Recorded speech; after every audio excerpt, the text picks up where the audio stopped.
Okay, hey, welcome back. Episode 3. My name is Belle, and today, this podcast, we are talking about Ted Bundy. So we all kind of know Ted Bundy as one of the most popular serial killers. He's known for vicious crimes and getting away with possibly 100 or more killings. So, a little background on Ted Bundy was that he was born on November 24th, 1946 in Burlington, Vermont. He died January 24th, 1989 in Starkey, Florida due to execution. Ted Bundy kidnapped, raped, and murdered girls during the 1970s and possibly earlier. After more than a decade of denials, he confessed to 30 murders committed in 7 states between 1974 and 1978. His true total victim count is unknown.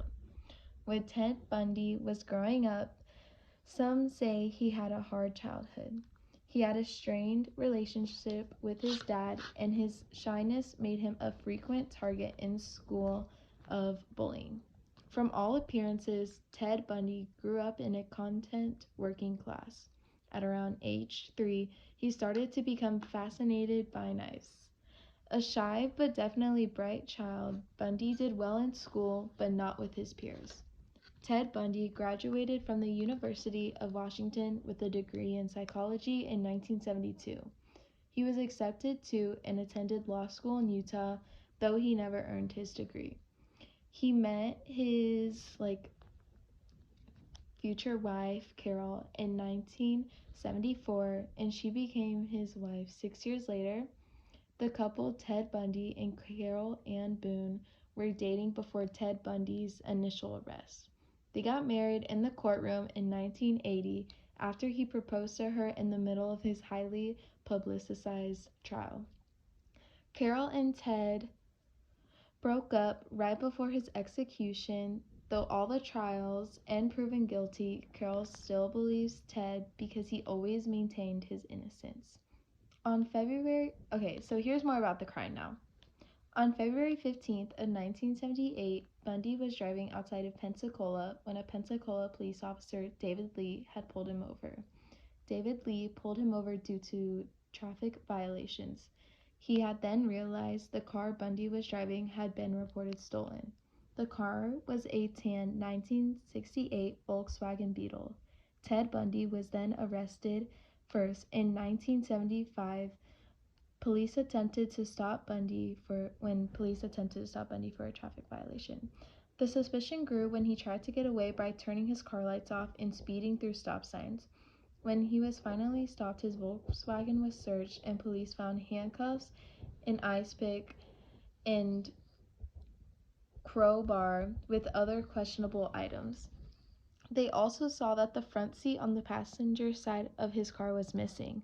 Police arrested Ted Bundy on suspicion of burglary. Police compared the things found in Bundy's car to those Carol D. Ranch described seeing in her attacker's car. The handcuffs that had been placed on one of her wrists were the same make as those in Bundy's possession.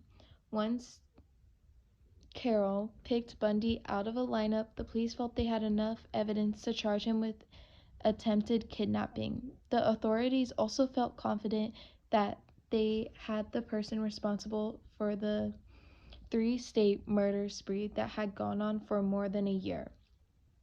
Bundy went to trial for attempted kidnapping of Carol in February 1976, and after waiving his right to a jury trial, he was found guilty and sentenced to 15 years in prison. During this time, police were investigating links to Bundy and the Colorado murders. According to his credit card statements, he was in the area where several women vanished in early 1975. In October of 1976, Bundy was charged with the murder of Karen Campbell.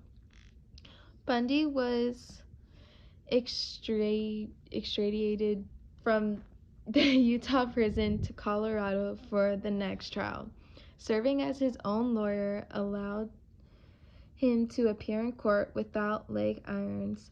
plus gave him an opportunity to move freely from the courtroom to the law library inside the courthouse. In an interview while in the role as his own attorney, Bundy said, "More than ever, I am convinced of my own innocence." In June of 1977, during a pre-trial hearing, he escaped by jumping out of the law library window. He was captured a week later. On December 30th of 1977, Bundy escaped from prison and made his way to Tallahassee, Florida, where he rented an apartment near Florida State University under the name Chris Hagen. College life was something Bundy was familiar with and one he enjoyed. He managed to buy food and pay his way at local college bars with stolen credit cards. When bored, he would duck into lecture halls and listen to the speakers. It was just a matter of time before the monster inside Bundy would resurface. On Saturday, January 14th of 1978, Bundy broke into the Florida State University's Chi Omega sorority house and strangled and killed to death two women, raping one of them and brutally biting the other. He beat two others over the head with a log which they had survived, which investigators attributed to their roommate Nita Neri, who came home and interrupted Bundy before he was able to kill the other two victims. Nita came home around 3 a.m. and noticed the front door to the house was open. As she entered, she heard hurried footsteps above going toward the stairway. She hid in a doorway and watched as a man wearing a blue cap and carrying a log left the house.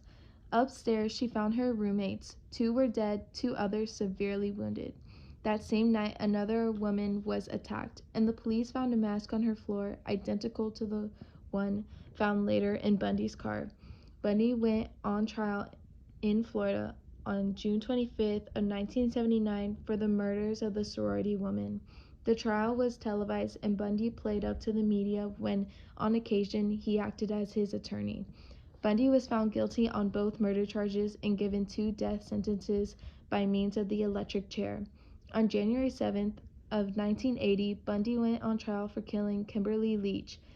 This time he allowed his attorneys to represent him. They decided on an insanity plea, the only defense possible with the amount of evidence the state had against him. Bundy's behavior was much different during this trial than the previous one. He displayed fits of anger, slouched in his chair, and his colleague look was sometimes replaced with a haunting glare. Bundy was found guilty and received a 3rd death sentence. After endless appeals, Bundy's last day of execution was on January 7th of 1989 before being put to death. Bundy gave the details of more than 50 women he had murdered to Washington State Attorney General's chief investigator, Dr. Bob Keppel. He also confessed to keeping the heads of some of his victims at home. Many of those directly involved with Bundy believed he murdered at least 100 women. The electrocution of Ted Bundy went as scheduled amid a carnival-like atmosphere outside the prison. It was reported that he spent the night crying and praying, and that when he was led to death chamber, his face was sullen and gray. Any hint of the old charismatic Bundy was gone. As he moved into the death chamber, his eyes searched across the 42 witnesses. One straight into the electric chair, he began mumbling. When asked by Tom Barton if he had any last words, Bundy's voice broke as he said, "Jim and Fred, I'd like to give you my love to my family and friends." Jim Coleman, who was one of his lawyers, nodded, as did Fred Lawrence, the Methodist minister who prayed with Bundy throughout the night. Bundy's head bowed as he was prepared for the electrocution. Once prepared, 2,000 volts of electricity surged through his body, his hands and body tightened up, and smoke could be seen coming from his right leg.